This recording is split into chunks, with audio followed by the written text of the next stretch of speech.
What's going on, Coldwater Nation? It's Geoff, and welcome to the first episode of the 2025 calendar fly tying series.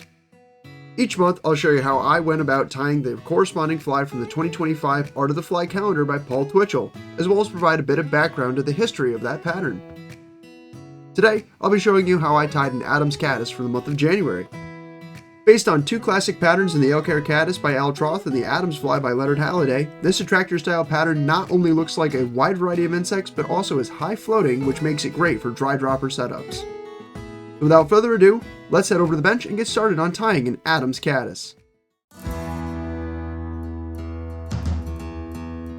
Yeah.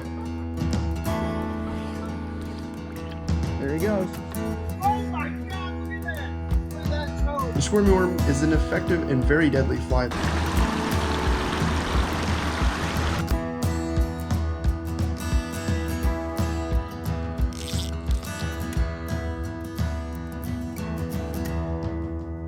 What's up, guys? My name's Brian, And I'm Geoff. and you're watching Empire Coldwater. Let's rip some lips. This video is brought to you in part by Upstate Excursions and by Black Dog Outdoor Sports.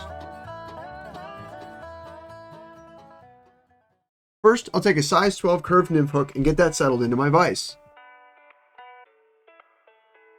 Then I will start my wraps of light brown 8/0 thread about a third of the way down the shank before grabbing my scissors and snipping off the tag end of my thread. Now I'll take a length of silver wire and tie that in with a collection wrap, followed by subsequent wraps down the shank of the hook, leaving my thread just before the bend of the hook. Then I will wax my thread before grabbing a pinch of black dry fly dubbing to make a tight, thin dubbing noodle before taking wraps up the shank.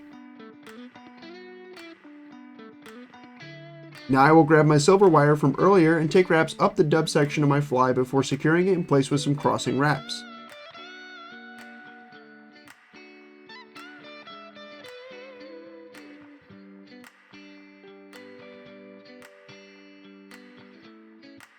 Then I will helicopter or snip the excess wire off before taking additional wraps of thread to cover up any sharp edges. Next, it is time to add a wing to this fly. First, I'll snip off a fairly decent sized clump of elk hair before putting that clump into my stacker and giving my stacker a good number of solid hits to ensure the tips of the cut hairs are aligned. Then I will gently pull my stacker apart, revealing the tips of those hairs and taking a hold of those tips in my left hand. Afterwards, I will gently comb my right hand over the exposed section of the hair to pull out any underfur and hairs that are too short or didn't stack properly.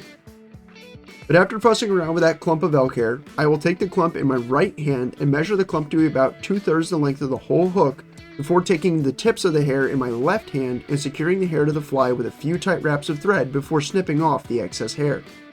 Then I will take wraps of thread to bind down the cut ends of hair before grabbing a size 14 grizzly colored whiting feather measured on a hackle gauge.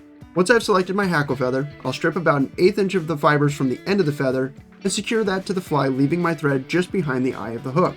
If you don't have a hackle gauge, you can also determine the size of a hackle feather by bending it next to the hook, and the fibers should be about 1.5 to 2 times the hook gap. After I get the hackle feather secured, I will take wraps around the shank of the hook all the way down to my thread before taking a few tight wraps of thread to secure the hackle in place.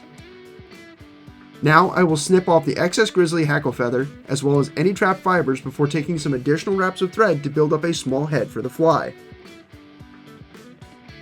Lastly, I'll take my whip finishing tool and make a 6-turn whip finish before snipping away my thread and adding a bit of head cement to secure all those thread wraps in place.